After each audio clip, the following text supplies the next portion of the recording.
ஆசீர்வதிக்கப்பட்டது. தேவதூதன் அளித்த வாழ்த்துதலை கேட்டு கலங்கி இந்த வாழ்த்துதல் எப்படிப்பட்டதோ என்று சிந்தித்துக் கொண்டிருந்தாள்.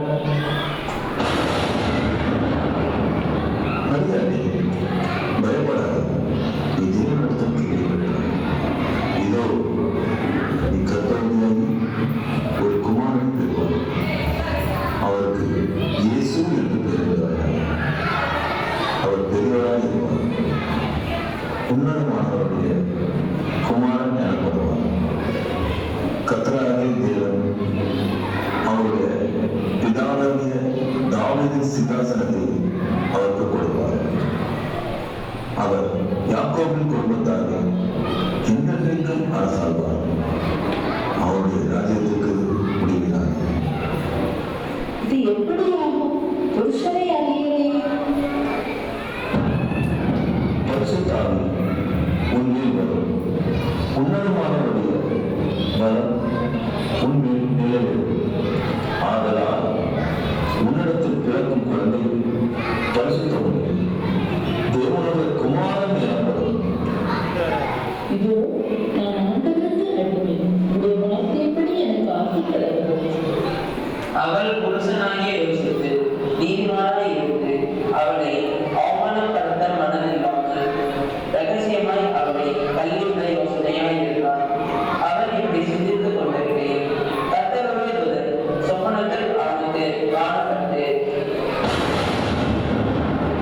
தாவீது குமாரனாகிய யோசேப்பே, உன் மனைவியாகிய மரியாதை சேர்த்துக் கொள்ள ஐயப்படாதே.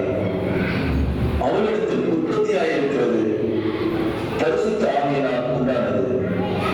அவள் ஒரு குமாரனை பெறுவாள். அவளுக்கு இயேசு என்று பெயரிடுவாயாக. ஏனெனில் அவர் தமது ஜனங்களின் பாவங்களை நீக்கி அவர்களை ரட்சிப்பார். அந்நாட்களில் உலகமகன் குடிமகனுக்கு எழுதப்பட வேண்டும் என்று அகஸ்தராயனால் கட்டளை பிறந்தது. சீரியா நாட்டிலே சிரேலியர் என்பவர் தேசாதிபதியாய் இருந்தபோது இந்த முதலாம் குடிமதிப்பு உண்டாயிற்று. குடிமகன் எழுதப்படுவதற்கு எல்லாரும் தங்கள் ஊர்களுக்கு போனார்கள்.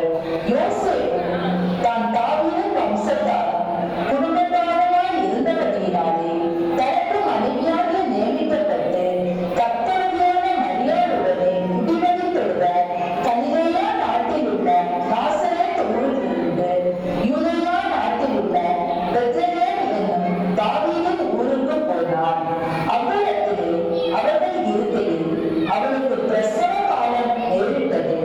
அவள் தன் முதற்பேரான குமாரனை பெற்று சத்திரத்திலே அவர்களுக்கு இடமில்லாமல் இருந்தபடியினால் பிள்ளையை துணிகளில் சுற்றி முன்னடையிலே கிடத்தினார்கள்.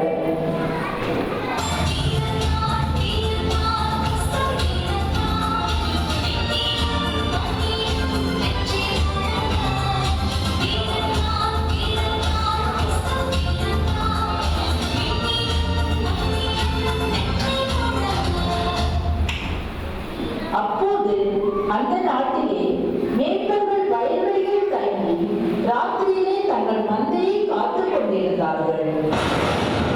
பயப்படாதிருங்கள்.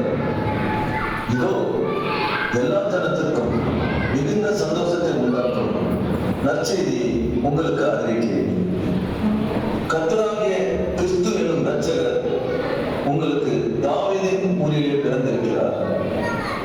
பிள்ளையை துணிகளில் சுற்றி முன்னணியிலே கிடைத்து இருக்க காண்பீர்கள். இதுவே உங்களுக்கு அடையாளம். சீக்கிரமா கிளம்புங்கடா, தேவதூதர் வந்து நம்மகிட்ட